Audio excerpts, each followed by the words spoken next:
Bang Edis kemarin menafsirkan masalah orang yang menuhankan hawa nafsu itu, penafsiran Bang Edis menurut saya itu tidak benar.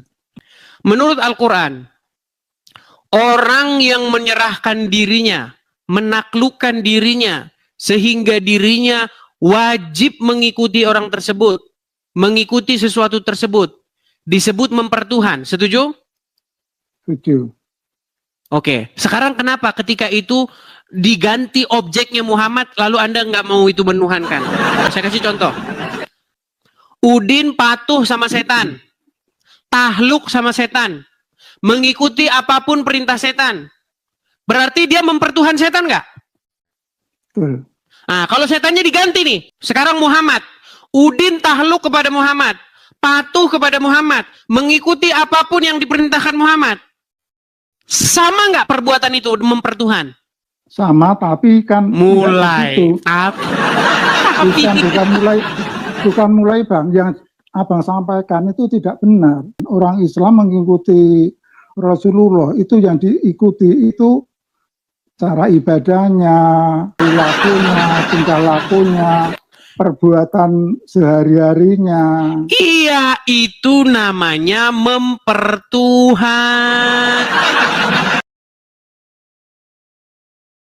Pak Kresno menolak penafsiran Edis TV tentang menuhankan hawa nafsu.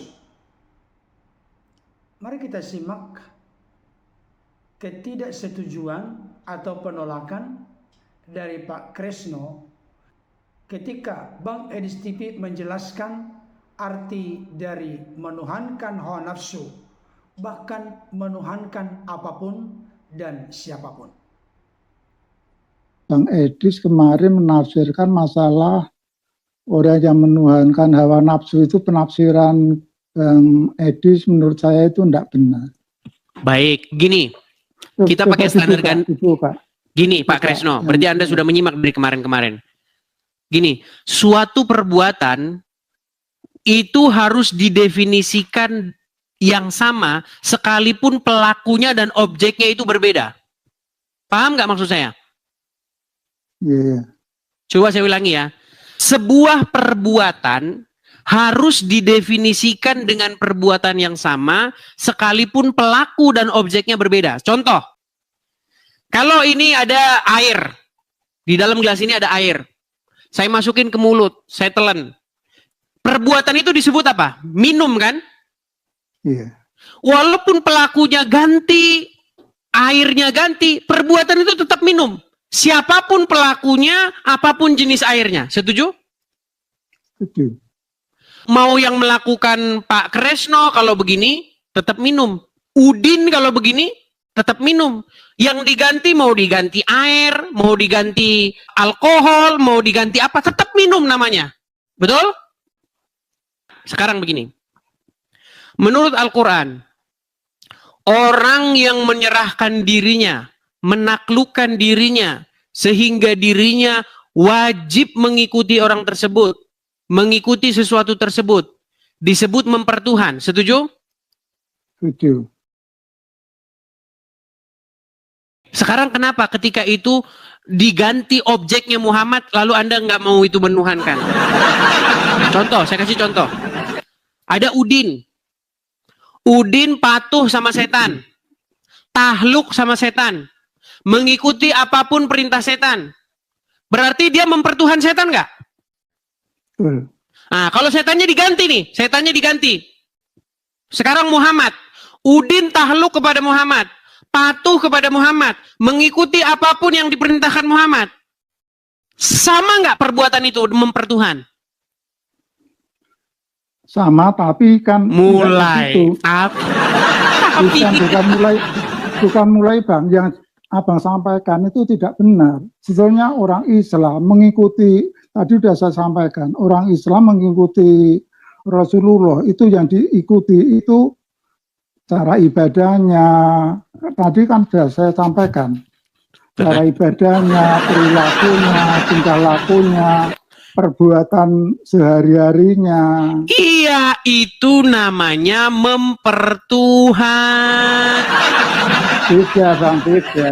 Makanya saya bilang, ketika kita bicara dengan orang Muslim, misalnya saya sama Pak Tresno kondangan, ya toh, saya ambil nasi segini, saya ambil ikan segini, saya ambil daging segini, sayur segini. Pak Tresno bilang, tuh orang Kristen makannya banyak.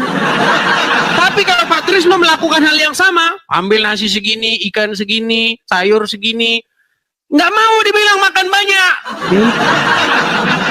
Ini beda karena berbeda. Makanya saya bilang kalian tuh standar ganda. Kami berseru-seru kepada Yesus. Ya Yesus, ya Yesus. Kalian berseru-seru kepada Muhammad. Ya Rasulullah, ya Rasulullah. Kalian nggak mau dibilang mempertuhan Muhammad. Ketika kami berseru-seru di gereja, manggil-manggil Yesus di gereja, nangis-nangis, kalian bilang, orang Kristen lagi nyembah Yesus. Giliran kalian melakukan hal yang sama, ya Rasulullah, nangis-nangis kalian. Ya kan? Kalian nggak ngaku, kalian mau nyembah Muhammad. Pokoknya kalian ini serba standar ganda pokoknya. Coba sebutkan satu perbuatan yang kami perbuat kepada Yesus, tidak kamu perbuat kepada Muhammad. Sebutkan apa? Kami harus mencintai Yesus lebih dari apapun. Ketika Yesus berbicara dengan seseorang di dalam Injil, apa kata dia begini? Guru, izinkan aku mengikuti kamu. Tapi biarlah saya izin pulang ke rumah untuk minta izin kepada orang tua saya. Apa kata Yesus? Barang siapa yang membajak tetapi menoleh ke belakang, dia tidak layak. Umar bin Khattab, cerita itu diadopsi sama orang Islam. Umar bin Khattab pernah berbicara dengan Muhammad. Apa kata Umar? Sesungguhnya semua ini tidak aku lebih cintai daripada engkau, kecuali diriku sendiri. Apa kata Muhammad? Ketahuilah, tidaklah beriman seorang muslim jikalau aku tidak lebih dicintai daripada dirinya, lebih dari apapun, lebih dari orang tuanya, lebih daripada hartanya, bahkan lebih daripada nyawanya sendiri. Lalu Umar bin Khattab berkata, sekarang ya Rasulullah, aku lebih mencintai engkau ketimbang diriku sendiri. Itu. Jadi sebenarnya kalau Anda mau sungguh-sungguh mendalami agama Islam, sebenarnya sosok Muhammad itu ingin menyaingi Yesus. Makanya menurut pandangan saya, Muhammad itu the false Messiah, Mesias palsu. Di dalam sudut pandang saya, setelah saya mengkaji agama Islam secara mendalam, saya kaji agama Kristen, sosok Muhammad ini adalah sosok yang mencuri kemuliaan Yesus.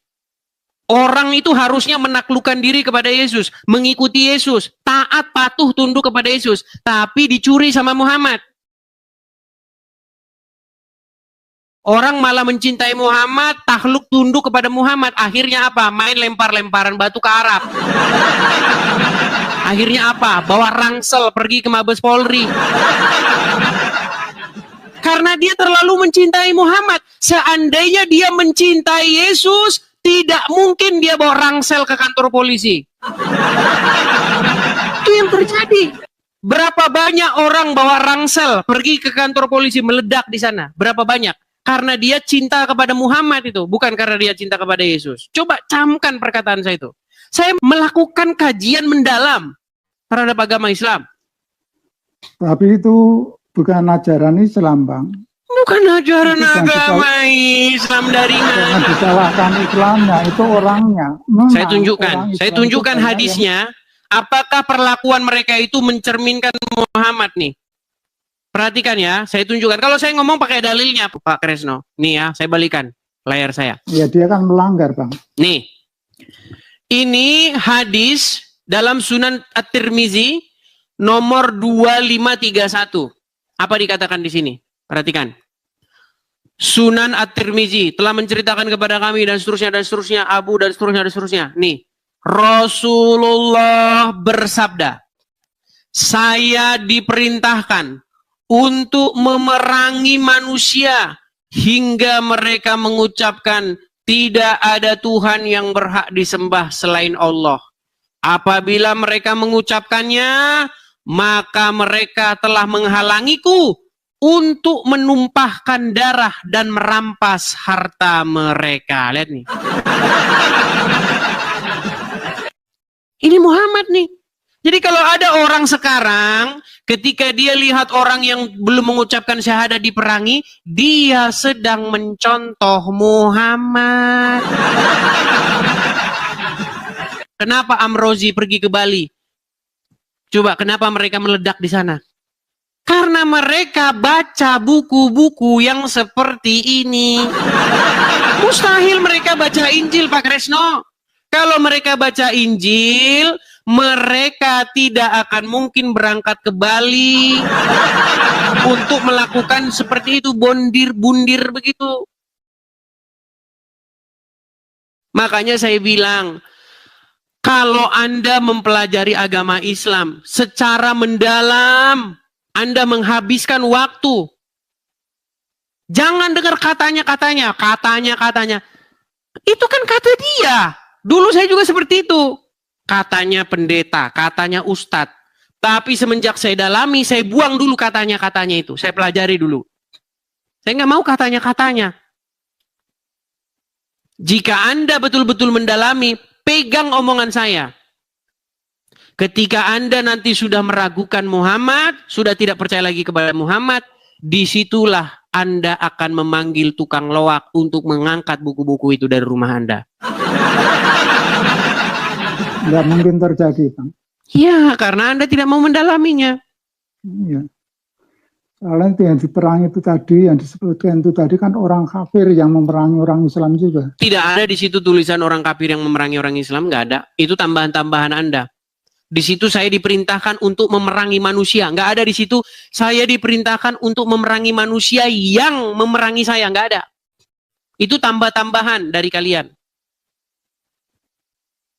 Nih, saya akan tunjukkan ya, bagaimana yang terjadi ketika orang Islam membaca Al-Quran. Nih, saya tunjukkan ya.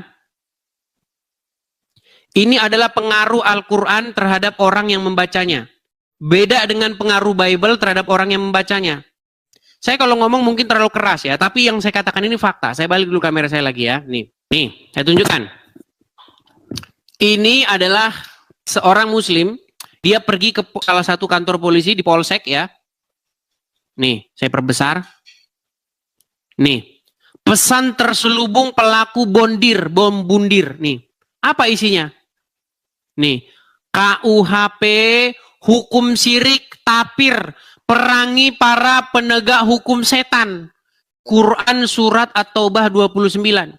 Ini ditemukan di motornya ini.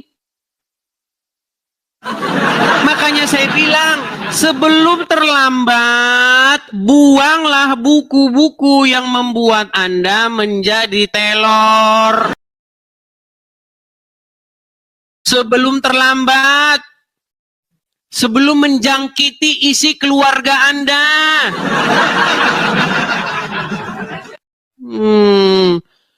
Pak Kresno Putro, saya tahu Anda masih minim pengetahuan tentang agama Islam, saya tahu. Tapi yang mau saya sampaikan kepada Anda begini, orang-orang seperti itu bukan 1-2. Kalau kita mau melist orang-orangnya, saya rasa 1 halaman itu nggak akan cukup. Ya, saya tahu, Bang. Coba Zaskia juga seperti itu, dia berangkat ke Mabes Polri. Terus siapa itu? Perempuan yang masuk gereja, bawa-bawa pisau itu. Siapa lagi? Banyak. Karena apa? Karena mereka terinspirasi dari sebuah buku yang mengajarkan kebencian.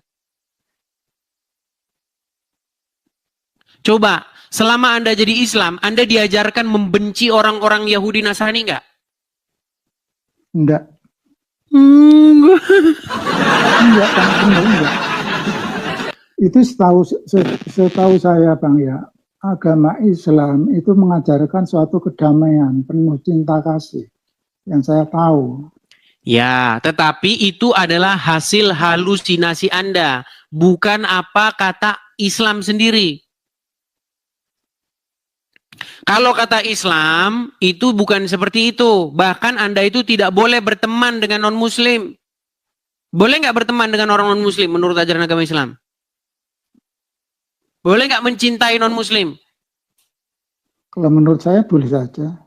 Iya, tapi itu halusinasi Anda, bukan ajaran agama Islam. Nih, saya tunjukkan dalil-dalilnya. Tapi Kita di harus sini tunjukkan dalilnya, cintanya teman-teman. cinta Tiap hari, teman-teman, kita harus kita nggak perlu jangan capek-capek ya. Nih, perhatikan. Apa kata ajaran agama Islam? Nih, perhatikan. Pengharaman, ya, jangankan berteman, ngucapin salam aja haram. Nih, perhatikan.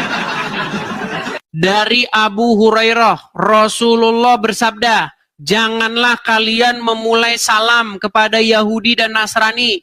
Apabila kalian bertemu dengan salah satu dari mereka di jalan, maka desaklah ia ke jalan yang sempit. Faedah hadis, diharamkan memulai salam kepada Yahudi dan Nasrani. Ya kan? Hendaklah menampakkan keislaman dengan mendesak Yahudi dan Nasrani ke jalan yang sempit. Nih, desak mereka ke jalan yang sempit. Itulah ajaran agama Islam. Kalau Anda nggak percaya lagi, saya tunjukkan ustadz-ustadz yang mendukung ajaran itu nih. Makanya saya bilang teman-teman, kenapa sih ada sertifikasi segala-segala? Karena ya itu tadi, ajaran-ajaran seperti ini, itu sebenarnya mau diberangus oleh negara. Tetapi apa? Tetapi negara ini seperti tanggung-tanggung. Iya kan? Nih, saya tunjukkan ini. Ini seorang ustadz. Apa pernyataan ustadz ini? Perhatikan. Saya tampilkan. Bolehkah mencintai orang kafir? Perhatikan. Kita menghadapi orang kafir, ya tetap dia orang kafir. Bisa dapat barok orang kafir.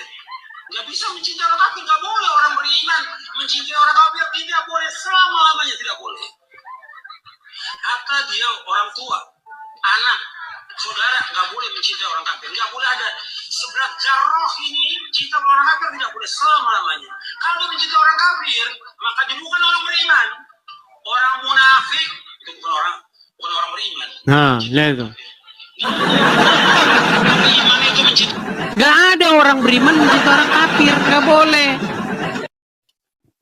Jadi Itu kalau Anda begini, katakan Islam mengajarkan cinta kasih, Bentar Bang.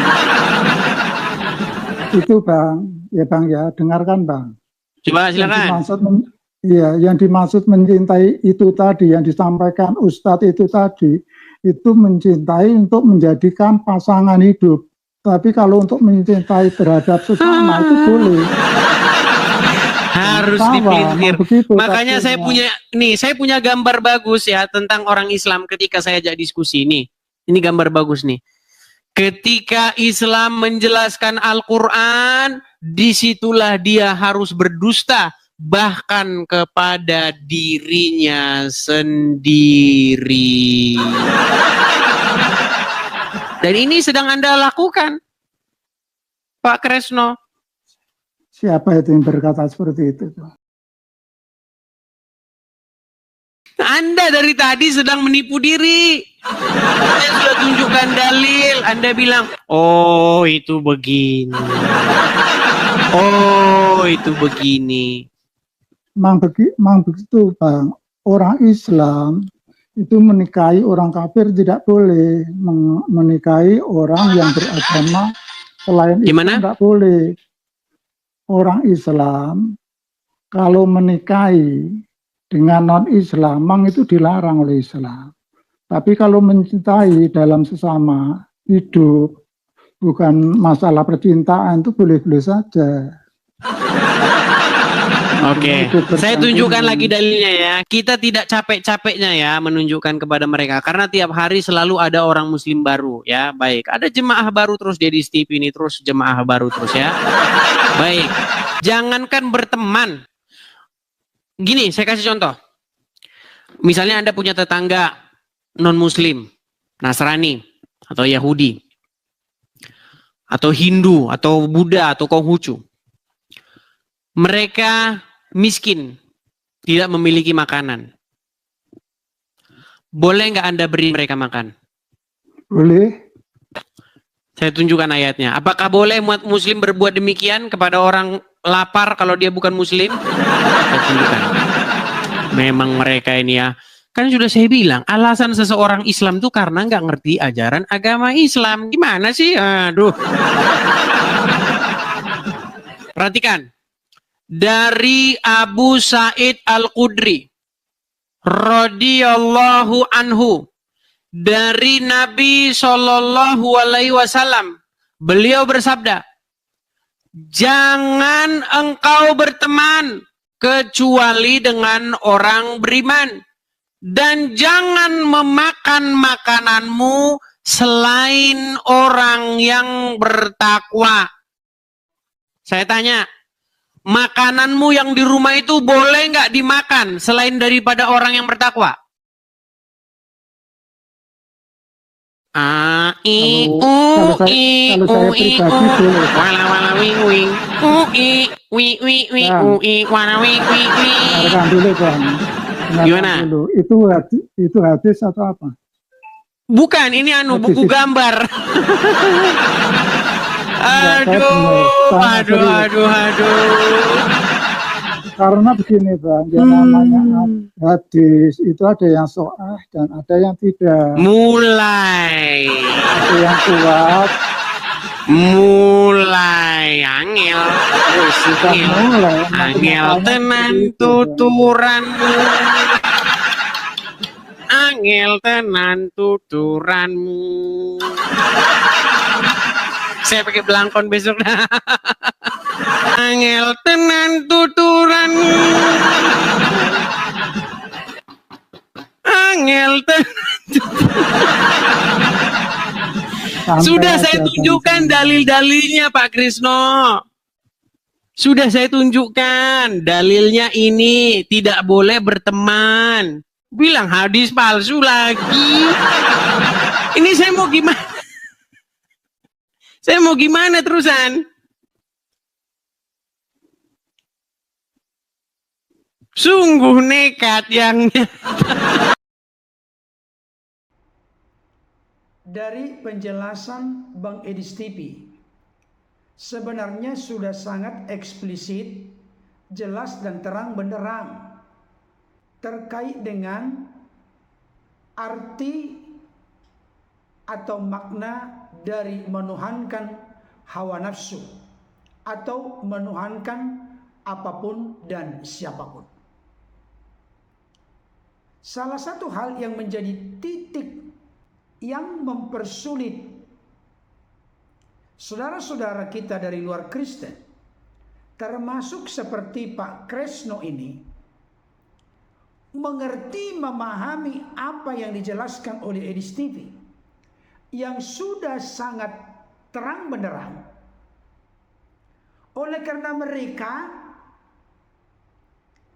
memiliki pengertian dan pemahaman menuhankan sesuatu, apapun atau siapapun, mereka langsung mengambil sebuah konklusi, kesimpulan bahwa hal itu memiliki makna, mengakui sesuatu, apapun atau siapapun menjadi pencipta alam semesta. Padahal kalau kita melihat dari penjelasan yang sudah sangat mendalam dari Bang Edis TV, ketika beliau menyimpulkan arti dan makna terdalam dari menuhankan sesuatu, tidak ada sedikit pun dikaitkan Edis TV dalam arti makna mengakui sesuatu sebagai pencipta alam semesta. Itu sudah sangat banyak diulas oleh Bang Edis TV.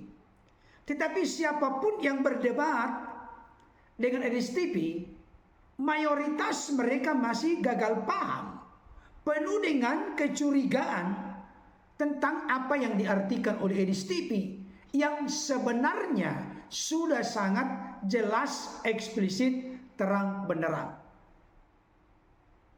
Saya sendiri setuju sekali 100% dengan definisi atau arti dari menuhankan atau mentuhankan yang dimaksud oleh Bang Edi Stevie. Menuhankan sesuatu, contoh, menuhankan hawa nafsu, berarti menaklukkan diri kepada hawa nafsu, takluk kepada hawa nafsu, tunduk kepada hawa nafsu, taat kepada hawa nafsu, mengabdi kepada hawa nafsu, tanpa ada kuasa untuk membantah dan menolak keinginan dari hawa nafsu itu untuk kita turuti. Itu artinya menuhankan hawa nafsu. Jadi seseorang itu dalam pengertian pemahaman yang salah, tapi realitanya ada dalam kehidupan, bisa menuhankan sesuatu atau menuhankan seseorang.